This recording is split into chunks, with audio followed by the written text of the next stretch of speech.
біздің руханиятымызда байиды. Абай айтып тұрғандай, дінмен ғана шешілетін болса, осы уақытқа шейін шешілмейді ма? Абайдың өзі айтады ғой, дін тірегін діннен ізде, дін шатағын сынға сал, анық айна өзіңізде, айда ақылыңды қаттырақ дейді. Мен сізге бір нені аңыз әңгімені айтып берейін. Притча дейді ғой. Үлкен данышпан болған ғой, данышпан дегенді білесіз ғой. Үлкен, көп білетін, үлкен қария данышпанға бір ізденіп жүрген мен сияқты азамат барып, осы сізден бақытты адам жоқ шығар, сіз бақыт дегенді қалай түсінесіз депті да. Бақыт, шаттық деген. Бақытты шақтарыңыз болды ма деп сіз сияқты сұрақ қойған ғой енді. Сонда данышпан айтыпты, мен осы жасқа шейін оқығаным бар, жан жақтан тоқығаным бар, көргенім бар. Бақытты болып кететін адамды көрген жоқпын, бірақ бақытты шақтар болады деп. Сізде соған келтіріп отырсыз ғой, мен бақытты шақтарым енді балалық шақтарым деп ойлаймын. Өйткені уайымым жоқ, әке-шешем алдымда тірі, сондай бір уайымың жоқ, әйтеуір бір тамағың тойып, кешке ойнап келіп, шешеңнің басыңнан иіскеп, әкеңнің жылы қабақпен қарағаны сол деп ойлаймын. Одан кейін осы жағдайға түскен кезінде, енді мен әскерге бардым, осы жағдайға түскенде, мен мысалға бақытты шақтарым, енді ол бәрі бақытты шақ деп ойлаймын. Енді өкініштерін айттым ғой, енді мен үшін мына жерде қазір сізге жаңа айтып жатырмын, сіз мән бермеген шығарсыз. Мына апай келген кезінде ағайындары апаратын жеріміз қалмады, тастап кетті, шынын айтқанда осында. Қарайтын, апаратын жер жоқ біздің мемлекетте, оны қарайтын адам жоқ, жамбасы шіріп жатыр мысалға да. Енді інімен ақылдасып, енді мен бәрін өзім істемеймін ғой, осыған бір көмектесейік, баратын жері қалмапты апайға. Менің де басымнан өтті ғой, жаным ашып тұр. Мүмкін Құдай осыған жіберіп жатқан шығар деп қабылдадық та. Енді ол кісінің өзінің талпынысы іштей, не сөйлей алмайды, не ақыл кетіп қалған, бір нәрсені айтқанда басқа нәрсе шығып тұрады аузынан. Енді былай қарағанда ол ешкім түсінбейді оның кісіні. Сөйлей алмайды ғой. Сөйлегенде де ақылмен сөйлей алмайды. Ақыл шатасып кеткен.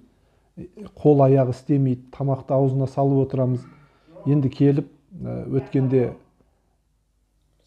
жетектеп жүрсе, жүріп жатыр да, міне мен үшін қуаныш. Не деген оны сізге мен мысалға оны көп ақшаға да мен сатып бере алмаймын да, сол қуанышымды. Сондай не? Багон ақша болмаса, бір өзіңіз сияқты меруерттерді алып кеп маған осы сәтіңді сат десе сата алмайтын сондай қуаныш та ол. Оны адам өзі сезіну керек деп ойлаймын ондай. Біреуге көмектескенім. Иә, сол мен біреуге көмектескенім, жаңа кісінің сондай өзгеріп өз жүріп жатқанына қалай қуандым мысалы. Сол мен үшін қуаныш. Ондай қуаныштар көп менде. Енді осы өмірдегі мақсатыңыз? Мақсатым мынау, әке-шешем мені адам қылып туды ғой. Адам болып қалу, адамшылықтан аттамау. Мақсатым, енді қазір мен мақсатым, стратегиялық планым көп.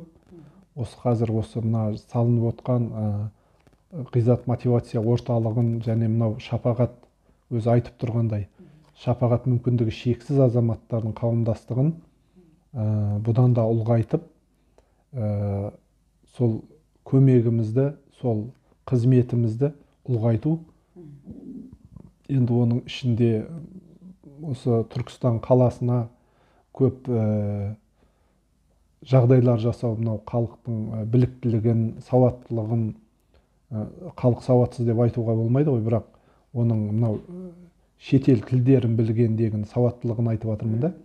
Шетелдік тілдерді білсе, өйткені мынау Түркістан қаласы мынау бизнес кластерін дамытатын, және мынау жаңағы мынау сырттан келетін не дейтін еді атын? Туризм кластерін дамытатын. Туризм кластерін дамытатын облыс ретінде бекітілген да біздің республикада. Енді осы туристерді қабылдау үшін біздің елдің азаматтары біріншіден өзінің құнды екенін білу керек деп ойлаймын. Біз әрқайсымыз осы елдің құнды азаматтарымыз. Екіншіден ол біздің азаматтарымыз рухани құнды болу керек. Руханияттан мықты болу керек. Мынау өзіміздің салт дәстүріміз бар, тіліміз бар. Соны білу керек. Оларға ағылшынша айту үшін біз ағылшынша, түрікше, басқа тілдерше біз сауатты азаматтар болуымыз керек. Әрбір үйде бір сондай тіл білетін азамат болса, біз кез келген туристті үйімізге шақырып, біздің қарапайымдылығымызды, біздің осындай қонақжайлығымызды көрсете алатын, сондай туристерді тартатын. Турист келген кезінде сіздің әдемі шетелдікіндей гостиницаңыз нағылады, оның өзінің елінде де бар. Олар келгенде біздің менталитетпен, біздің дәстүрмен, біздің осындай қонақжайлығымызбен олар тарта аламыз деп ойлаймын.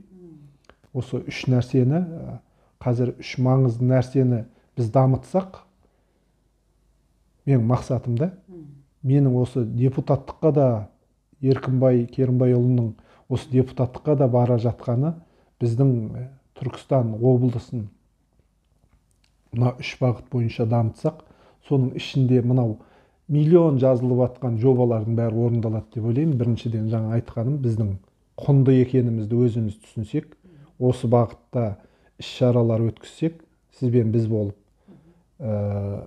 Екіншісі жаңағы руханиятымыз дедім ғой, дәстүріміз, салт дәстүрімізді, жаңағы тілімізді, жан-жақты тіл білу елдің. Ол да үлкен программа, мысалға менің жобамда соны үйрету. Осы жерде мен мақсатым да осы жерде сондай нәрсені кішкентай дамытсам деп жатырмын да. Қаншалықты мысалға жылына бір 100 адамға үйретсем, ол деген үлкен. 100 балаға тіл үйретсем, үлкен. 100 балаға дәстүр үйретсем, өзің ата дәстүрің, мынау бауырсақ пісіру, құрт үйлеу, май жаю. Мынау шетелдіктер келгенде үшінші мәселе, олар біздің үлкен ресторандар, оларда да одан да күштісі бар да, оған қызығып келмейді. Біздің қарапайымдылығымызға, біздің дәстүрімізге, біздің қазақилығымызға қызығып, осы Түркістанның рухани орталық қой, біздің руханиятымыздың мықтылығына келеді. Үшінші мәселе, осы туристерге жағдай жасаса, біздің жастарымыз бар, қарттарымыз бар, біздің апаларымыз бар, майы құртын жасап отқан. Бұл әлеуметтік мәселелерімізді біз өкіметтен қол жайып емес, біз өзіміз шешіп аламыз. Демек, бізге ең маңызды нәрсе ол білім. Біз сауатты болуымыз керек. Біз өз құқығымызды білуіміз керек. Біз өз құқығымызды талап етуіміз керек. Біз өз құқығымызды ұсына білуіміз керек. Демек, мен сол қарапайым халықтың ортасынан қарапайым Еркінбай өз қарапайым халқымның ұсынысын алып, ертең сол мәселені ұсыну үшін бара жатқан азаматпын. Осы тек менің осы ғимаратым емес, бұл не дейді, үлкен мемлекеттер отбасынан басталады дейді ғой, мысалға да, өзгерту. Сол отбасымыздан осы қоғамымызды үлкейтіп, біздің стратегиялық планымыз да сол. Жанашырлық, иә. Біз бір-бірімізге қарапайым, адами, кәдімгі шынайы көзқараспен шынайы сөйлесіп, шынайы әңгімелер айтып отырсақ, біздің мәдениетімізде, біздің әлеуметімізде, біздің руханиятымызда байиды.